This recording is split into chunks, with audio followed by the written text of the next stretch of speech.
네, 미국 증시를 둘러싼 다양한 이슈 분석과 전략을 통해서 전략을 한번 짚어보도록 하겠습니다. 투자의 맥을 짚어보는 시간이죠. 정광우의 맥모닝 시작합니다. 86번가 정광우 대표와 함께합니다. 안녕하십니까? 네, 안녕하십니까? 네, 안녕하십니까? 상당히 좀 어려운 환경에 들어와 있는 것 같습니다. 여러 가지 이슈들이 좀 많고요. 악재성으로 느껴지는 이슈들이 하나씩 좀 쌓이는 느낌이라서 여러 가지 좀 질문을 드려보도록 하겠습니다. 첫 번째로는 은행 얘기 좀 해봐야 될 것 같습니다. 퍼스트 리퍼블릭이 전날에 50% 폭락했고요. 어제는 간밤에는 30% 추가로 폭락을 했거든요. 이렇게 되면 사실상 뭐 퍼스트 리퍼블릭은 거의 도산 직전이다라고 봐도 무방할 것 같은데 우리가 SVB 사태까지 이제 재현된다라고까지 생각을 해야 되는 건지 지금 상황이 정확히 어떤 상황인가요? 네, 이 점을 살펴보기 위해서는 그러면 SVB가 왜 부도가 났었는지, 네네. 파산까지 가게 됐는지를 살펴보면 지금하고 비교가 될 것 같습니다. 예, 좋습니다. 근데 그 상황에서 가장 문제가 되었던 부분은 예금자 보호가 되는 예금의 비중이 굉장히 적었다라는 것이 SVB에서 예금 대량 인출이 발생했던 이유 중에 하나일 텐데요. 예. 그때 당시에는 대부분의 예금이 예금자 비보호였었습니다. 그랬죠? 예. 네, 근데 퍼스트 리퍼블릭의 경우에는 지금 예금이 굉장히 많이 빠져나간 것은 사실이나 그렇죠. 예. 그로 인해 가지고서 예금자 보호받는 예금의 비율이 극단적으로 달라졌습니다. 원래는 30% 정도, 그러니까는 70% 이상이 예금자 비보호로 구성되어 있다가요. 네네. 이번 1분기 보고서가 나온 이후에 보니까 사실 이제 문턱을 넘어서는 분들은 많이 이미 나가셨나 봅니다. 그래서 이제는 70% 이상이 오히려 예금자 보호로 구성이 되어 있습니다. 그래서 만약에 SVB하고 바로 비교를 하기에는 뱅크런의 가능성은 낮다라고 생각을 하고요. 아, 그래요? 네, 그래서 오히려 그보다는 회사의 사세 자체가 굉장히 많이 줄어드는 그렇죠. 것으로 네. 가기 때문에 퍼스트 리퍼블릭 입장에서는 최고 경영진하고 주주들은 본인들의 그런 이제 존재감을 지키면서 뭔가 구조조정을 해 나가려는 목적으로 보이고요. 반대로 규제 당국이나 아니면 다른 은행들의 경우에는 네. 여기에 대해 가지고서 추가적인 도움을 주기는 어렵다라고 그렇죠. 해가지고 스탠스를 가지고 있는 것 같아요. 간밤에 네. 나온 뉴스들도 봤었을 때에는요. 네네. 근데 어쨌든 근본적으로 그래서 여기가 이제 파산의 위험으로 치닫게 되느냐라고 했었을 때에는 예. 3월하고는 아주 큰 차이가 있다라는 거를 말씀을 드리고 싶습니다. 알겠습니다. 지금 뭐 정부에서도 얘기를 많이 했었죠. 예금자 보호해주겠다라고 얘기를 했었고 보호 대상이 아닌 사람들이 나가다 보니까 지금 남아있는 비중의 한 70% 정도는 예금자 보호 대상이기 때문에 더 이상 추가로 유출이 될 가능성은 그렇게 높게 보지 않는다라고 말씀을 하셨어요. 그렇다면 어쨌든 은행의 기반이 될 수 있는 예금이 유지가 된다면 은행을 돌리는 데는 크게 상관은 없을 수 있기 때문에 물론 지금 주가는 이틀 동안 뭐 80% 합쳐서 급락하기는 했습니다만 이 주주들과 경영진에 대한 이런 문제들은 좀 해결해야 되겠지만 은행 자체가 도산으로 갈 것이다, 파산으로 갈 것이다까지는 아직까지는 예상하기 쉽지 않다라는 입장이시죠. 네, 그래서 간밤에 주가 흐름도 보시게 되면요. 네네. 퍼스트 리퍼블릭에 예치한 11개 은행이 300억 달러를 예치를 하면서 도와줬었잖아요. 그렇죠. 네. 그 은행들은 대체로 주가가 약했습니다. 그러니까 그 은행들에게 이미 발을 담궜으니 네. 추가적으로 가령 간밤에 나온 거는 한 500억에서 1000억 달러 정도 본인들이 퍼스트 리퍼블릭이 가지고 있는 채권을 좀 비싸게 사달라 이런 이제 협상을 하고 있다는 뉴스가 나왔었는데 반대쪽에서는 네. 반응이 좋지 않다였거든요. 그렇죠. 네, 그러니까 그럴 대형 은행들은 약간의 그런 부분이 있을 수 있는데 오히려 중소형 은행들은 간밤에 주가를 보시면은 별 반응이 없었습니다. 그러니까 그것 자체가 조금 지금 달라진 그러네요. 은행 위기 지형을 말해주는 게 아닌가 싶습니다. 원래 이렇게 퍼스트 리퍼블릭 뱅크처럼 문제가 중소형 은행에서 생기면 일단은 대형 은행은 그래도 우리가 예금이 좀 있으니까 주가가 좀 반등을 하거나 그래도 견조하게 유지되거나 그런 모습이 있었고 반대로 중소형 은행들이 다 같이 무너졌었는데 이제는 오히려 그 반대의 현상이 나타났다는 거죠. 네, 그렇습니다. 알겠습니다. 그렇게 된다면 우리가 걱정하는 그런 시스템 리스크로 가기보다는 이 퍼스트 리퍼블릭 뱅크라는 은행 자체, 기업 자체의 어떤 문제, 주가의 문제 이런 부분들로 여지가 남을 수 있기 때문에 긍정적인 부분으로 해석할 요소가 좀 있을 것 같기도 합니다. 좀 다행이라고 봐야 될 것 같네요. 어찌됐든 긍정적이라는 표현보다는. 알겠습니다. 이러한 상황 속에서 그래도 좀 희망을 좀 품을 수 있게 해주는 부분들이 또 있죠. 빅테크 기업들이 실적이 걱정했던 것보다는 괜찮거든요. 어제 같은 경우에는 알파벳과 마이크로소프트가 그랬고, 그리고 이제 시간외에서 메타 플랫폼스가 괜찮은 실적을 발표하면서 급등하고 있다고 하는데, 이런 흐름들이 시장으로도 좀 긍정적인 분위기를 전이시켜 줄 수 있을까요? 어떻게 보십니까? 네, 이번 주가 가장 실적이 많이 나오는 중요한 그렇죠. 구간입니다. 이번 주까지 하게 되면 반환점의 실적 시즌 돌게 될 텐데 다행히 지금까지의 실적 시즌은 상당히 훌륭합니다. 그러니까는 그 예상치 우려를 정말로 많이들 하셨잖아요. 네네. 근데 그 우려 대비해 가지고서 예상치 나온 거 대비해서 어닝 소위 말해 저희가 서프라이즈라고 하죠. 서프라이즈를 기록하는 비율이나 그 서프라이즈를 기록했을 때 얼마나 크게 이거를 상회를 하느냐 비율 자체를 보게 되면 네네. 지난 1년 동안의 실적 시즌 중에서 가장 훌륭한 실적 시즌을 지금 보내고 있습니다. 그 정도예요? 네, 그래서 지금 실적 자체에 대해 가지고서는 우려가 장중에는 오히려 있다가 발표가 되고 나면 회복이 좀 되고 이런 식으로 양태가 나오고 있습니다. 예. 그래서 전체적으로 실적 시즌은 우려 대비 괜찮다라는 거를 말씀을 드리고 싶고요. 좀 나아가서 개별 기업 단으로 들어가서 한번 말씀을 드려보면 네네. 구글하고 마이크로소프트의 경우에는 전방위적으로 잘 나왔습니다. 이제 그 매출하고 이익 모두 다 예상 대비 상회. 그 다음에는 각 부문별로 봤었을 때에도 예상 대비 충족하거나 혹은 그 이상으로 다 나오는 그림이었고요. 특히 좀 긍정적이었던 부분은 구글의 경우에, 알파벳의 경우에는 드디어 클라우드 사업이 영업이익이 흑자로 돌아섰다. 그렇죠. 사상 최초라고 들었어요. 네, 그렇습니다. 그러다 보니까는 그 부분에 있어가지고서 좀 더 투자를 강화하겠다는 얘기를 했고 네. 이런 부분은 우리 반도체 쪽에 좋은 점이거든요. 또 추가적으로 마이크로소프트의 경우에는 사실 챗 GPT가 정말로 바로 기업에 공헌을 할 수 있느냐라는 게 모두의 의문이었었는데 네. 그런데 이제 뚜껑을 열어놓고 보니까 빙하고 이렇게 콜라보를 해가지고서 지금은 우리가 검색을 할 수 있게 서비스를 제공을 하고 있잖아요. 예, 그렇죠. 그 점이 뭐 일단 흥미를 끌었는지인지는 모르겠지만은 네. 검색 광고 쪽에서 그래서 최대의 매출을 기록을 했습니다. 그래서 벌써부터 이게 조금 영향을 주는 것 아니냐. 거기다 컨퍼런스 콜에서도 마이크로소프트에서는 역시나 또 관련 투자를 늘리겠다인데 그러면 이 역시 우리 반도체나 이런 쪽으로 영향이 올 수밖에 없거든요. 그래서 이런 실적들은 다 좀 내용도 훌륭했었다. 이고요. 메타의 경우에는 일단 여기는 비용 절감이 최대 이슈인데, 그쵸. 근데 매출액 면에서도 이번 분기에서는 괜찮았나요? 예상치를 상회하는 게 나왔습니다. 그 이제 뭐 앞서도 다 정리를 해주셔서 포인트만 한 가지 더 말씀드리자면, 네네. 다만 그럼에도 불구하고 다음 분기 예상치는 시장의 예상치 범위 중에 하단이었거든요. 그러니까 그거 자체는 매출액에 대한 예상 자체는 조금 별로였었다.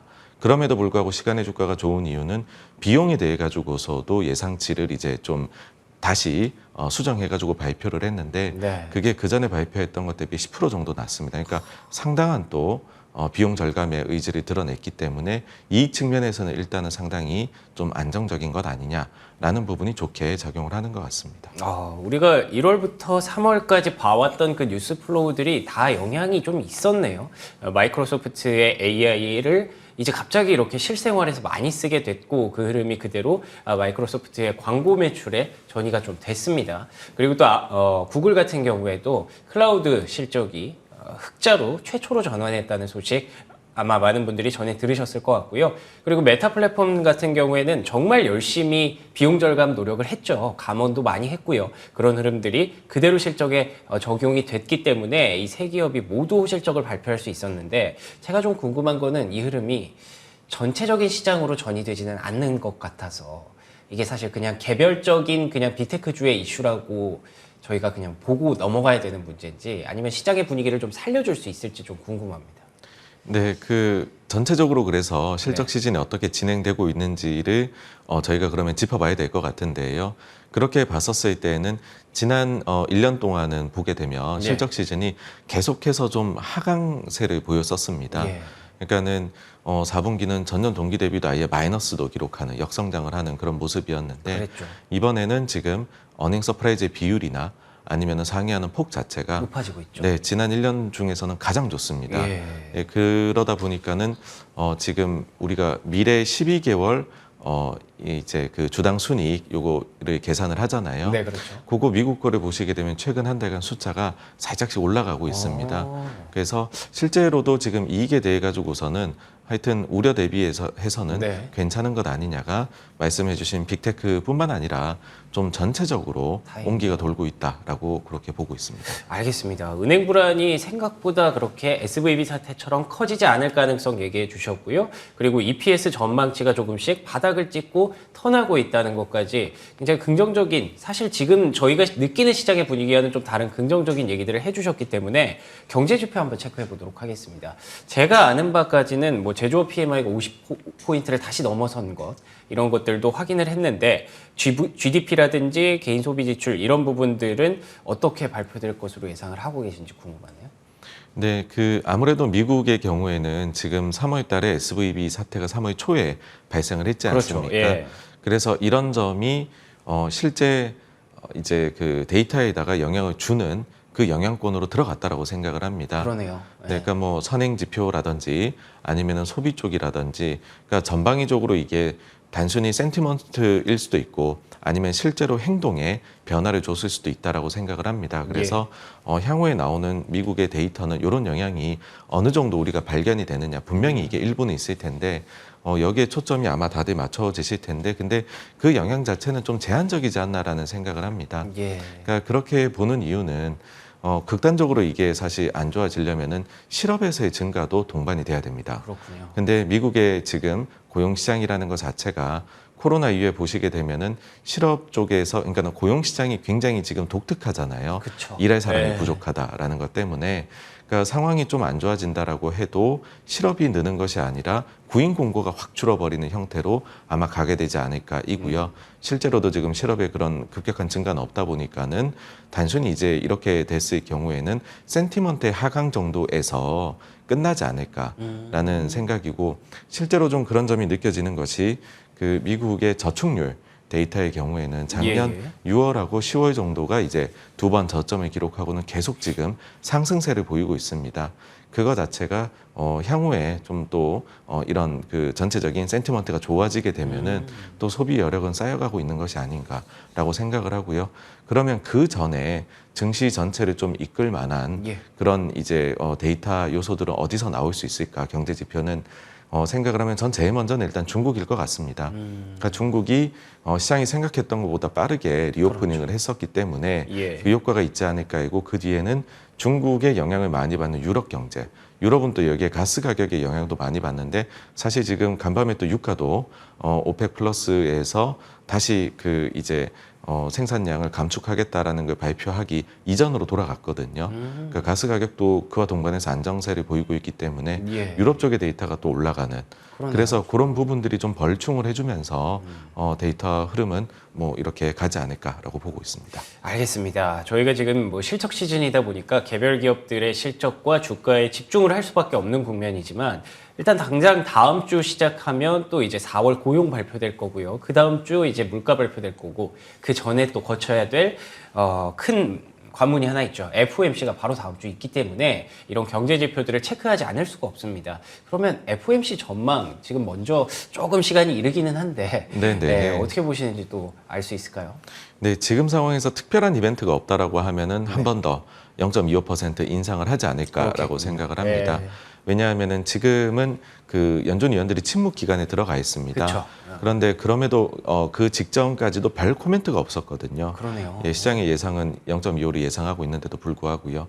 다만 그런데 만약에 변수가 생길 거다라고 한다라고 하면, 그러면은 은행 쪽에서의 불안감이 대출의 뭐 이제 감소라든지요. 그러니까 가장 지금 연준이 걱정하는 것은 신용 경색입니다.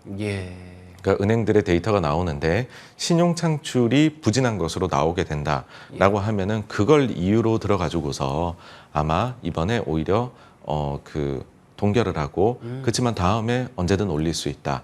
뭐 이런 식으로도 나갈 수가 있습니다. 그래서 간밤에도 보시면 원래는 다음 회의에서 0.25 인상 가능성이 거의 90%에 이르렀었습니다. 근데 이번 주 들어와서 퍼스트 리퍼블릭, 그러니까 영양 주가가 폭락한 화요일, 수요일 이틀 동안에 그 확률이 높아져서 이제는 거의 또 한 7대3 정도가 되었거든요. 아, 그렇군요. 네, 인상하고 동결이요. 그래서 확실히 지금 다음 회의는 은행 그 이제 크레딧에 대한 부분이 거의 뭐 제가 볼 때는 변수이지 않을까 그렇게 보고 있습니다. 알겠습니다.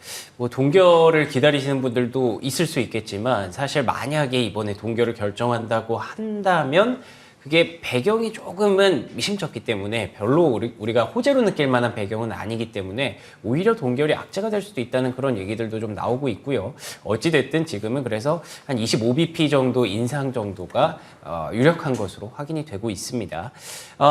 그러면 마지막으로 이제 5월을 앞두고 있는 상황에서 세린메이라는 얘기가 있지 않습니까? 뭐 유명한 격언이고 많은 분들이 진짜 세린메이가 맞나 보다라고 느끼고 계시는 국면이에요, 최근에. 예, 그렇기 때문에 5월 전략을 한번 대표님께서 짜주시면 좋을 것 같은데요. 어떤가요?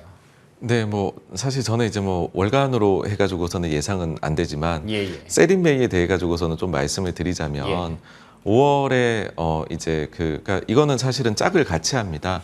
그러니까 세린메이라는 거는 10월에 다시 증시에 돌아오라는 거거든요. 아, 그래요? 네, 그래서 10월에 사가지고서 5월에 팔아라 이건데 그때가 나머지 기간에 비해 가지고서 수익률이 더 좋은 건 사실입니다. 그쵸. 그렇지만은 나머지 기간도 플러스 수익률이고요. 그리고 나머지 기간에서 보시게 되면은 큰 이슈들이 있어가지고서 한 번씩 이렇게 수익률이 내려가, 그러니까 아웃라이어라고 하죠. 우리가 확률에서 따질 때에 그런 부분을 고려하면은 보통 우리가 중간값을 따지게 됩니다.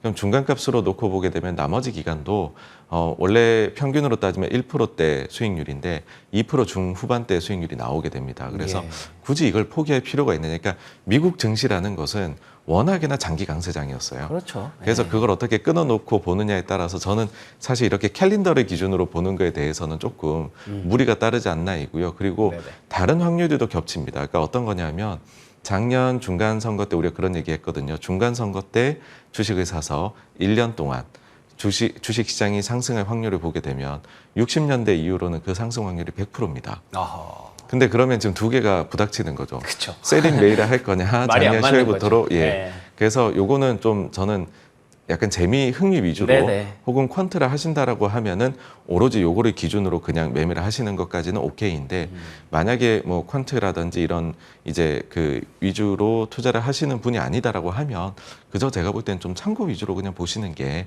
어떨까라고 생각을 합니다. 알겠습니다.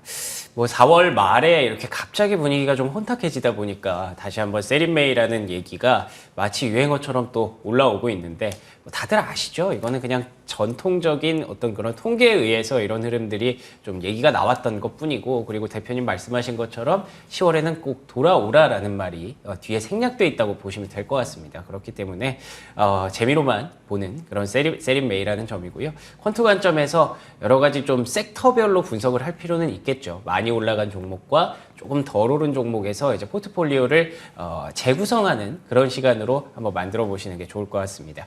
자, 지금까지 5월 전략까지 함께 얘기를 나눠봤고요. 86번가 정광우 대표와 함께 얘기를 좀 들어봤습니다. 오늘도 좋은 말씀 고맙습니다. 감사합니다.